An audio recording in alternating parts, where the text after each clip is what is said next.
বন্ধুরা, আমার পরিবারে তোমাদের সবাইকে স্বাগত। আমি আজকে বানাচ্ছি নতুন ধরনের সবজি দিয়ে ডাল চচ্চড়ি। তার জন্য লাগবে মিষ্টি কুমড়া, পটল, আলু, ঝিঙে ও মিষ্টি কুমড়ার ডগা পাতা। কড়াইতে তেল, শুকনো লঙ্কা, সোমবারা দিয়ে সবজিগুলো দিয়ে দিলাম। তার মধ্যে হলুদ লবণ দিয়ে নেড়ে চেড়ে থাল দিয়ে ঢেকে দিলাম। থাল উঠিয়ে নিয়ে ভালো করে নেড়ে চেড়ে কিছুটা জল দিয়ে দিলাম সিদ্ধ হওয়ার জন্য।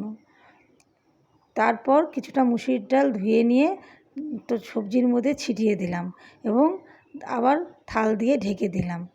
ঢেকে দেওয়ার পর থাল উঠিয়ে নিয়ে সামান্য মিষ্টি দিয়ে নেড়েচেড়ে যাতে জল কিছুটা শুকিয়ে যায়, তারপর নামিয়ে নিলাম।